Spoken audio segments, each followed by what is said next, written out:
What is going on, guys? In today's video I will show you the best and most broken melee build in Clair Obscure Expedition 33. So in this guide I will give you a quick overview of the early game and the end game setup. Then I will explain what skills and upgrades should you focus on. Then as well we'll see what are the best weapons and how to get them. And then finally we will go over the pictos, attributes, your skill rotations, and even what luminas and your team composition should look like, so we would be able to get the highest damage possible and much more. Also, if you're interested in buying other PC or console games with 50 or 70% discount, then check out Instant Gaming. For example, I want to buy Elden Ring, so we just click on Add to Cart, then click Pay, then input our details and pay. After payment is complete, we will receive activation key, then copy and paste the key in, and it's that simple. So what are you waiting for? Click my link description and check out Instant Gaming for yourself. This build is a glass cannon with a very high tactical utility. With very good might and luck, she will deliver fast and high impact hits, but she's not meant to tank, so our goal is to strike first, break enemies quickly, and capitalize on the counter mechanics by using a mix of burst, break, and the energizing tools. She is also built for tempo control, thanks to the key luminas like the energizing shot and the dead energy too, giving her fast alt uptime that most other builds don't have. And at the start I will show you the best early game build, which is about level 20 to 25, and then in the second part I will show you the full end game build, which is meant for plus level 80. So let's take a look at it. For early game build we're using the Brûler Room, which is about level 9 with a 295 power and a solid agility C and a lock on B. I chose this one because his fire elemental syncs well with the offensive skills like the Spark. It also has balanced stats but really shines when paired with a very high might and the crit. And then finally, the B lock makes her more crit reliable, which is very important for counter based luminas. So let's go over the skills, and we're using the Spark for a fast and efficient damage. It scales well with might and is perfect for triggering early breaks or finishing weakened enemies. Then also we got the Swift Stride for speed boost to stay ahead in the every turn. This is crucial in the turn-based control and syncing with the augmented first strike. Next we got the Offensive Switch. This is a utility skill to rotate in other damage dealers or tanks, and keep in mind that one copy is enough for flexibility. Next we are using the Percy, which is a break type skill that benefits from the breaking counter. We use this to shatter the enemy defenses fast, especially after shelling. Next we got the Guard Down, which lowers enemy defenses, creating a damage spike window. It's great for a setup before we activate the Fluent Fury or the Spark.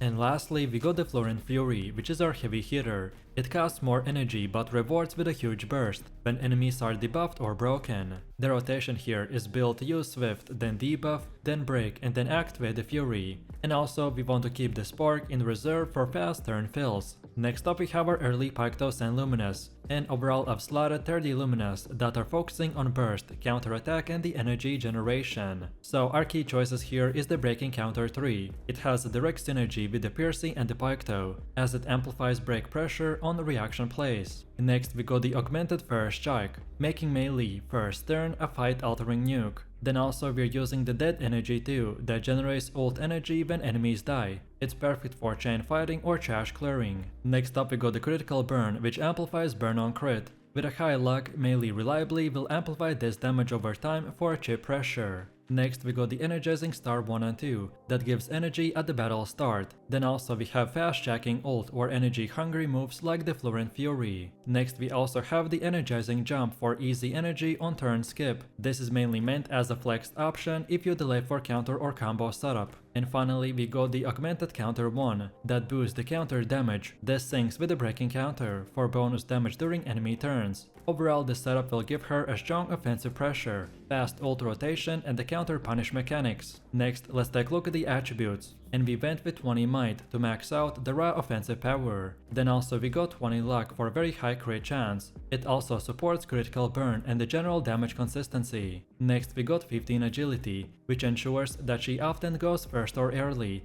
and this is critical for first strike and controlling the turn order. And lastly we have 0 vitality and defense, as we want to avoid tank stats entirely. So as I mentioned at the start, we want to go full glass cannon, and we have built her around DPS and speed, as enemies won't live long enough for defenses to matter. And now last but not least, let's go over the best early combos. So our number 1 combo is meant as the turn 1 opener, where we use Swift Stride, then the Guard Down, and then the Fluent Fury. And then we want to let out our shell to tank the enemy retaliation. And our opener here will hit hard thanks to the augmented First Strike plus the Guard Down. Then our second combo is for the Break Counter Punish. So we use Spark, then the Piercy, then let enemy hit, then trigger Breaking Counter, and then follow that up with the Fluent Fury. This combo is deadly versus enemies that counter or move periodically. And lastly, we have our Energizing Setup combo, where we use the Swift Stride, then skip a turn to trigger the Energizing Jump, and then finish it off with a Spark or the Offensive Switch. This builds energy for the ult or for the Fluent without any risk, and it is very useful if you are facing hard bosses. And now finally we've come to the full endgame build, which if you set her up right, then she will do millions upon millions of DPS. This setup will transform a Maelle into an unkillable high burst engine that is designed for sustained nuking, counter-focused attrition, and damage amplification through the defense reduction. With our weapon at level 30, we've reached a point where Maelle is not only a first striker, but can also repeatedly dish out critical hits with 90% crit rate and insane 2000 speed. So let's take a look at her, and we're using the Javer Room, which is a powerhouse of a sword at level 30 that boasts over 2300 power, also Pierce Element and A tier defense, while also getting a B tier agility. We went with this because its raw power and defense makes it a rare hybrid option. The A defense rating synergizes with our counter luminas and lets Maelle survive despite the zero vitality investment. And then also our Pierce Element complements key skills like the Stand Hull and the Phantom Strike, which boosts their damage curve to the max. Next up we got skills, and they are chosen to balance survivability, burst and utility. So first up we are using the Guard Up that grants defensive boosts, which are especially valuable since we stack defensive to 99. This acts as a pseudo damage shield for the Maelle. Next we have the Burning Canvas, which deals AoV or dot style damage. This works great with critical burn lumina and makes great use of the high crit rate. Next up we got the Breaking Rules. This is a tactical debuff / utility tool for denying enemy mechanics or the setups. It's key for controlling boss phases or elite bosses. Next we got the Swift Stride, which is used to maintain turn priority and outpace faster threads. Next we also got the Stand Hull, which is a heavy hitting finisher. This scales massively with the might and a crit, and it synergizes with the greater defenseless, ensuring lethal bursts. And lastly we got the Phantom Strike. This is an extremely fast and multi-hit skill. His high crit rate will ensure a maximum value from each hit that are ideal for counter and burst cycles. All of these skill rotations will involve speed manipulation, damage over time stacking, and crit base finishing. Next up we have Pictos and Luminas. So we got 3 high level Pictos to anchor our playstyle. First is the Auto Rush, which applies Rush for 3 turns on a battle start. This gives Maelle a massive speed advantage right out to the gate, enabling early pressure or the preemptive counter setups. Next we have the Greater Defenseless, which amplifies damage taken by the enemies under Defenseless debuff by 15%. This is essential for maximizing burst combos with a Stat Hull or Burning Canvas, making this Picto a very important damage amplifier. And lastly we got the Survivor, that lets Maelle survive fatal damage once per battle with 1 HP. This turns her into a pseudo immortal nuke, especially when combined with the Guard Up or the supports from a healer or a tank. You basically get a second chance without sacrificing damage. Then for Luminous we are stacking a full 150 here, as we've fully chosen them for synergy with the Maelle's crit heavy and defense oriented style. So our key options here is the Cheater, which is the MVP of this build. He enables skill use before cooldowns refresh, giving you constant access to burst tools, like the Phantom Strike or the Stand Hull. This turns Maelle into a combo looping master.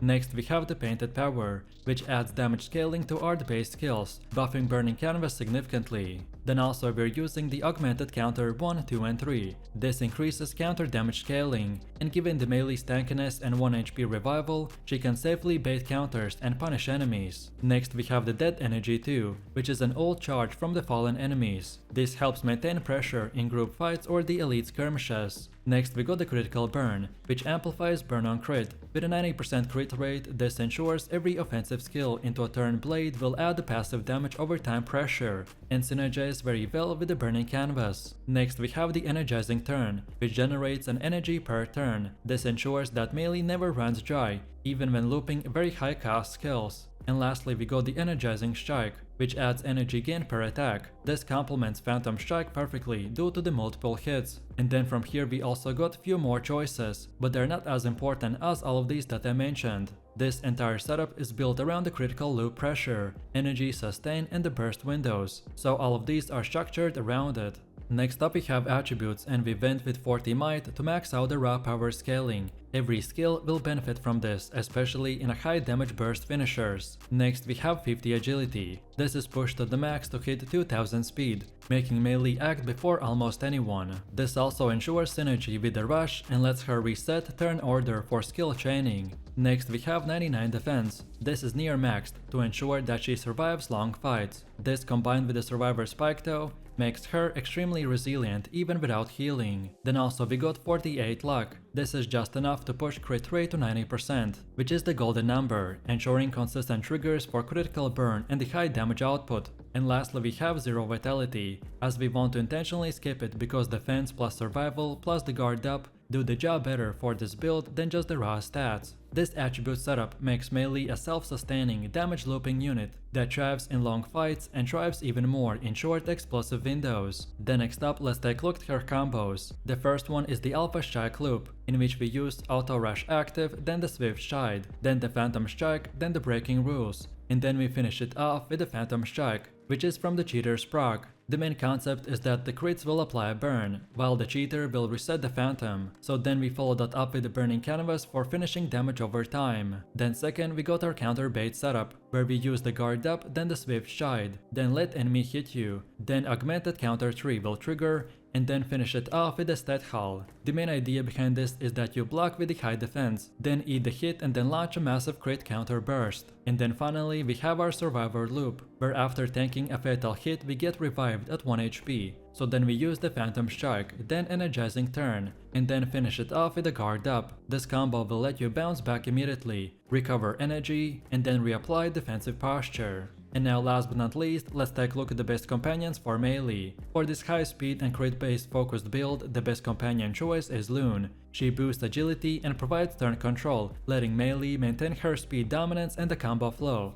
Maelle is a strong secondary option as well, by offering consistent healing and the shield support, which is perfect after Maelle survives with 1 HP using Survivor. Then Monoko brings extra utility through the energy and the debuff control, helping sustain skill usage. Verso also can offer situational value with the team-wide buffs, but it's less essential. And then Gustav is the weakest synergy here, as his tools will favor a different playstyle, so I recommend to prioritize Lune or the Maelle for optimal tempo and survivability. So let me know what you think about this build in the comments below. If you enjoyed this, then you definitely don't want to miss my previous top 3 best builds video, where I showed even more powerful builds, so click the screen now and I'll see you in the next one.